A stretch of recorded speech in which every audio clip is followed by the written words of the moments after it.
All right, welcome back, everybody, to another episode of the createTED podcast. And you'll notice I've jumped again. Now I'm not sitting in a uh, random office space at work. Now I'm back at home, and I am really, really delighted for today's episode. I have with us Sarah Clark, um, and I'm going to let Sarah introduce herself just a little bit, and then I'll tell you how I got connected with Sarah. So, Sarah, why don't you just introduce yourself a little bit? Yeah, so my current job is I am working as the dean of the McKay School of Education. But I would say my first foray into my professional career was as a classroom teacher. I started out in working with fifth grade students for 5 years, and then eventually I started working with kindergarten students and began writing and publishing curriculum for the next 12 years after that. And then worked my way back into higher education, getting my PhD in literacy education Mm, and just learning how teachers help children and adults learn to read, write, speak, and listen. that's awesome. And we have a connection with fifth grade. I taught fifth grade for 3 years. Oh yeah. Yeah, it I was. it Mine was an accidental job because I was actually interviewing for second grade and I had done my student teaching in first grade, so I Mhm. thought I was pretty prepared for second. And then I actually got my job 2 weeks before the school year started. And it was at that point after the interview, they said, by the way, it's going to be fifth grade. I just was like, I was not ready for that, but it was fun. Yeah, I really enjoyed those kids. yeah. Mine was the same. It was accidental. Oh, I was had it? kind of interviewed and gotten hired to teach high school English, and Oh, then oh, the teacher I was going to be replacing didn't leave. oh, The first year, didn't leave the second year, and by the yeah. third year, I kind of like, okay, I give up. Um, and then left, similar path. I ended up going back into higher education, and now I've been to working as a instructional designer, so building online courses for quite a while. So, and Yeah, that's great. I enjoy it. And I'm glad you brought up literacy specialist because a lot of Mhm. the audience are writers, there's artists. But I'm especially drawn to just the power of stories. And let me explain a little bit to the audience how I got connected with you. Recently, and I think this is back in May of 2025, you gave a devotional address at BYU. And Mhm. I'll say the title of the address, and I really encourage everyone go to the BYU Speeches website, find the episode and listen to it. It was absolutely amazing. Um, and it's called Jesus Christ, the Master Teacher. And so I was standing in I had showed up a little bit late just because was working away, and it's held in the Marriott Center. And I was looking for a place to sit, and I'm like, okay, I could go crawl over some people and go find somewhere to sit, but I'm like, I'll just stand here in the back. And it would just because I've been going through these coaching classes, a lot of things just really resonated with me. I'm like, oh, that's like the perfect way to describe reframing, or well, that really ties into what I think as a writer about the power of story. And just it was really this powerful, really spiritual experience for me. And before the prayer was given at the end, I had typed up an email saying, "Hey, I loved your devotional. I would love to interview you on your podcast." As soon as the prayer was over, I hit send. So before the time you even got back to your desk from giving the address, that was sitting there in your inbox. Um, Mm. and so now we've been we've been trying to get together to do this, but what I want to think hit on, because there's a lot of different things in that talk we could go into. And my audience knows, oh yeah, that would definitely sound like things Ted's interested in talking about.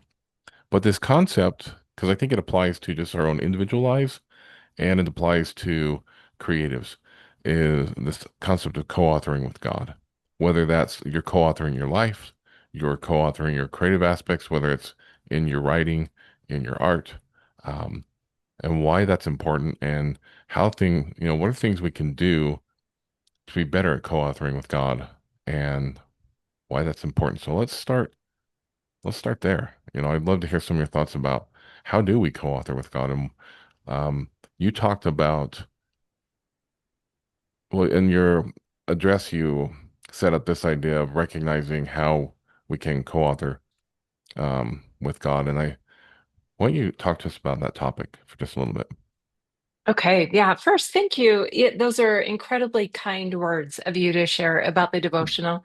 Um, it was one of those experiences that I've never quite had. First of all, it's an interesting context and place to give a talk, Yeah. an audience. I mean, I didn't ever imagine the reach that it has. Hmm. I've been quite surprised at people throughout the world reaching out via email to share insights and ideas. And so for me, it just really opened up these doors to connect with people like you. So thank you. The other thing I would say about the devotional, just to lay the groundwork, I had written a different one, and I've heard people talk about this. I ended up switching it and doing something totally different. And that's exactly what happened. And Wow. I was super nervous about it because you actually turn the talk in a week before you do Mm. it, which for creatives, that's not how our brains work. Yeah. I mean, I'm used to tweaking and adjusting and fixing at the last minute. So there's a little bit of leap of faith in that. But the whole concept of this gets me emotional, but just the whole idea when you use that word co-authoring with God, um, that is pretty profound, that statement alone. When we say the word co, we really mean together. And in many ways, I still feel far too inferior to put myself at the same level as God. But when I think about that concept, it just has resonated so much as I continue to get older and have more Mm. experiences and have perspective that you're able to look back on. That co-authoring is really an important piece. And I've come to know that God really wants to work with us. And you talked about creation, and it's not just our life that he wants to co-author with us, Yeah. but our projects, our ideas, our inspiration, our the things how we want to contribute in the world. He wants to be a part of all of that. And so, in many ways, I think I used to think it was perhaps I pray before I work on a research paper that I'm Hmm. working on, or I might pray with a group of students at our university before we're working on something, mostly as kind of like this formal invitation. If you'd like to show up, that's great. Yeah. But over time, that co-authoring has really changed because I used to think that with God, things start to feel easier. The ideas come, Hmm. that flow happens. And what I've learned over time is that's actually not how it works. There's actually, in many cases, for me anyway, there are a lot more hurdles and places where my thinking is not moving like I want it to. Mm. And so that co-authoring becomes requisite, not just a luxury. Yeah. And so that idea has really resonated with me over time that it really is a relationship. Yeah. It's more the editing, if we're going to use writing, it's more Yeah. the editing part that he wants to be involved in.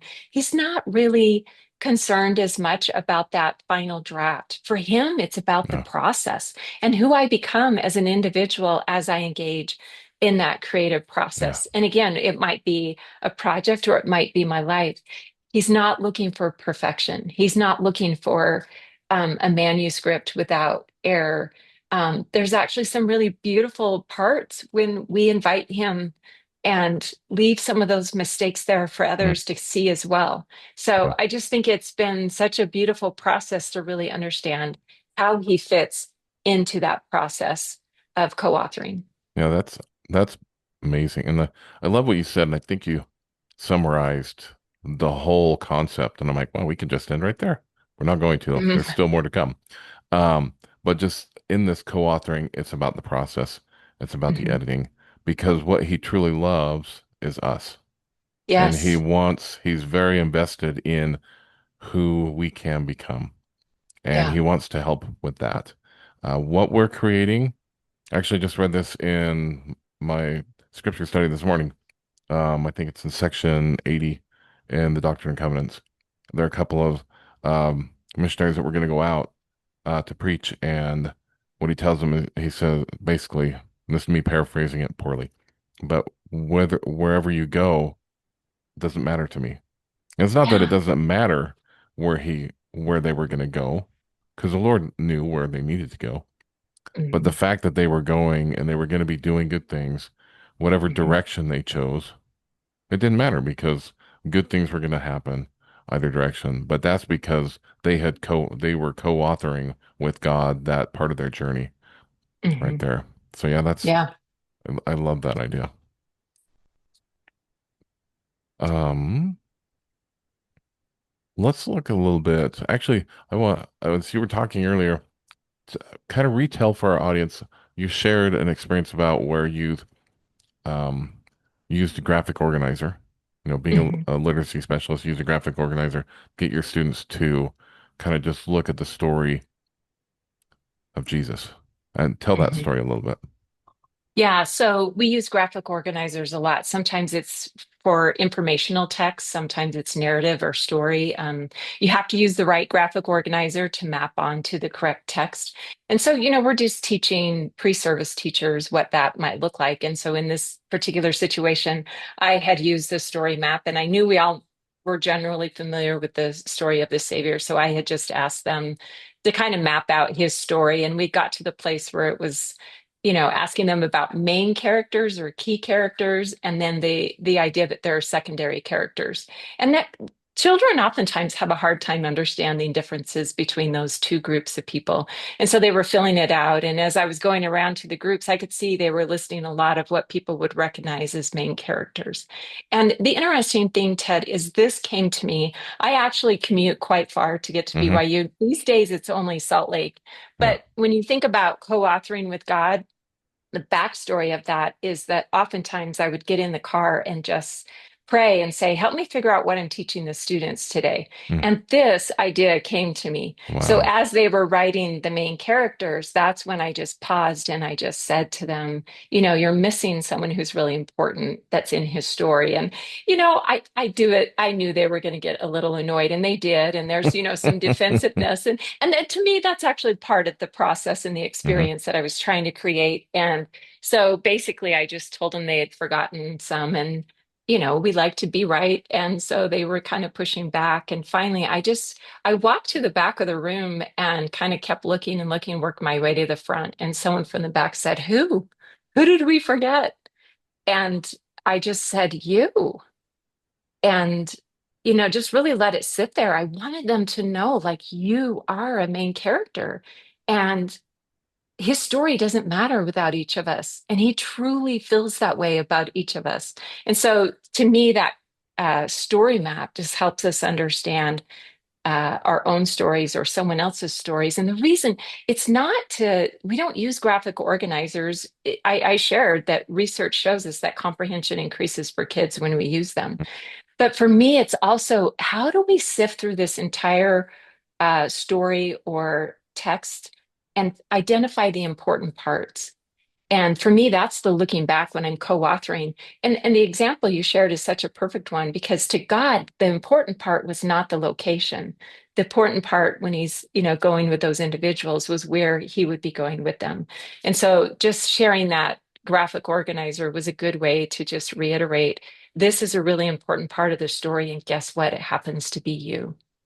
That's awesome. And the thing that I love about that, and I kind of want to invite audience members to go find a graphic organizer and in your own life, look at your own story, map it out, put who are the main characters that are in there, what roles are they playing? If we dive Mhm. into the hero's journey, like you know, you, and from your point of view, you're the hero, but who's your sidekicks? Who's your allies? Who's your mentor? Who plays the role of a villain? But then you can also do that same thing and look at the people around you. What role do you play? What should you be Mhm. playing? Are there places where Mhm. you're the villain in someone else's story and maybe you shouldn't be? Um, but then also, even with, for the writers out there, do this with your own characters. Get out that graphic Mhm. organizer and start mapping it out. Lisa Mangum in her most recent book on writing, Fearlessly. And I'm sorry, Lisa, I know I butchered the title right there, but she talks about triangles. And this connects really well with the graphic organizers, where you look at the triangle relationships for your characters. And I think this is a great thing to do with yourself. You can look at, Mhm. um, who are the people in my life, and then what are the connections between me and them and others. And really, the ultimate triangle is your relationship between you and that other person and God. The Mhm. BYU Sorensen Center has a Christ-centered leader model, and it talks a lot about that. That's a just really good looking at how do you with your relationship with God or your relationship with others or wherever your responsibilities as a leader. You know, how are you inviting accountability? How are you honoring agency? And how are you expressing love? And that those kind of trying those points that you can create triangles with really help you see what's going on in the story in your life. Um, Mhm. and I love that It, you. Oh, go ahead.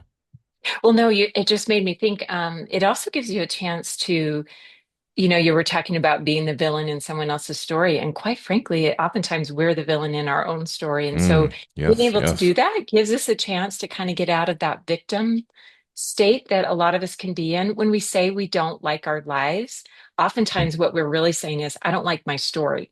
And there's a lot that we can do to tweak and adjust it so that we feel better about the story that we're in. I like that. And that hits on this concept that you introduced and um this idea, when we look at co-authoring with God, I think that really is a way to help us reframe the stories that we Hmm. tell ourselves. And there's Hmm. two big things you've hit on so far, reframing and reflecting. And when you look at coaching techniques, those are two huge things to help us to change our perspective, to, reframe and relook at, what story am I telling myself? What should I be telling myself? And one thing I love about coaching is there's so many things that are there that are helpful to us personally, but as a Hmm. creative, like if I'm working on a novel, I can ask those same questions to my characters. Okay, what story are they telling themselves? Hmm. What story should they be telling themselves? Because if Hmm. you know the story they're telling themselves, you can work with that for days. Oh, And you yeah. can really drive them through a lot of internal conflict to help them get to the point to where they realize, oh, this is a story I should be telling myself. And it's you can get a really good character arc. And then just in other mediums like in painting, you can grab a snapshot of someone in the moment of maybe telling themselves a story that they shouldn't tell themselves to really just convey that because people will connect with that because we all tell ourselves stories that we shouldn't tell Hmm. ourselves and we believe them, unfortunately. Hmm. Yeah, true. Um, Let me look. I'm gonna look at my notes here really quick, everybody. There's there's a lot of just amazing things um that Sarah shared. Let's see. Oh, that's right. That's what was in the notes. And because this just resonates with me. And you might have to tell a little bit of the story. There's a moment you realize that the path that you were on, you realized this is a path where I was supposed to be. Even though Hmm. you didn't realize it till then, you thought you had gone off on some other alternate route. But we Hmm. tell us the story and introduce that.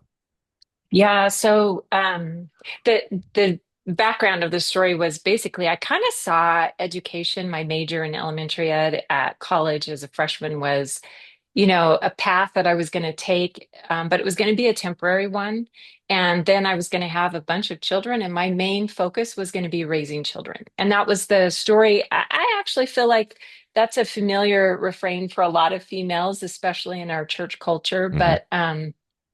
So in my mind, when I wasn't having that large family, that's when I started to feel a lot of shame about my life Mm. because I was looking at it and I was just thinking, wow, this is not good. I'm not succeeding in the story that I had framed for myself. And so as time went by, and I tried to point this out in the devotional, a lot of time went by before I started piecing all of these things together. And actually, it was little bits of inspiration over time. And that's why I feel like that co-authoring with God is really important. Like it's present tense. It's not like I Mm. did it or it's in the future. It's like I'm doing it right now. So what I shared in the devotional were just little snippets where I started to see his hand in my life. And one of those was when, he encouraged me to treat this baby like she was my last baby. And at the time, I thought that was so I could handle the stress of the moment. Like it would help me focus on her in better ways. It would be like, oh, yeah, she's my priority. And then when we weren't having more children, and I realized with that inspiration, because those words stayed with me like in ways that no other words had. And we could go off on a whole nother tangent about words and Yeah. messages, but basically the gist I started realizing when I was pondering and reflecting, just like what you were saying, I started realizing, and I still, I was driving in the car and I still, this was like 5 years after I'd gotten that Yeah. first insight in those messages. And it was, oh, she is my last baby. And Oh then it man. just opened up this whole new meaning for me. And then I really saw God's compassion in that, Mm. because he was helping me stay focused without me interpreting it as the worst case scenario, which I Mm. would have, Yeah. right? And then I just continued to share the story that that really brought a lot of peace. It didn't take it away entirely. Like there was still a lot of angst because people would make comments or they'd say, "Why aren't you having more children?" Or and so what I started doing was saying, okay, I've got to start doing things with my life that are meaningful. And that's really when I went back to school and got my Hmm. PhD.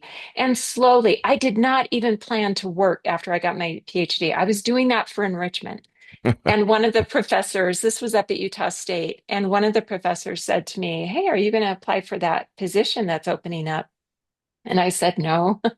And it's really rare to get hired at the same institution where you were trained Yeah. anyway. But I kind of started thinking about it. I was like, okay, why not? So I applied and got the position. And I guess what I'm saying is none of this was mapped out in my mind, but it has slowly evolved over time. And then I share in the devotional how I was asked to go meet with academic vice president Justin Collins. And he started asking me about the possibility of being dean. And he said, "Tell me how you got here." And it was so strange. Like the first words that came to my mind were the same ones decades earlier that I had heard from God. And now I didn't go into full detail with him, but I just kind of explained, well, this has kind of been accidental. I didn't intend to be sitting in your chair today.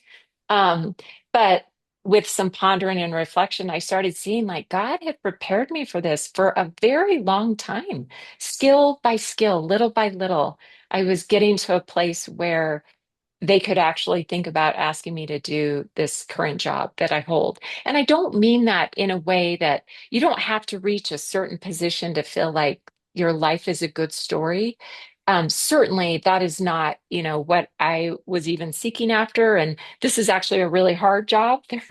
um, but Yeah. what the point in sharing it was by being able to look back and almost like the Hansel and Gretel, where you can start to see those little pieces along the way. And it really, over time, has been really powerful.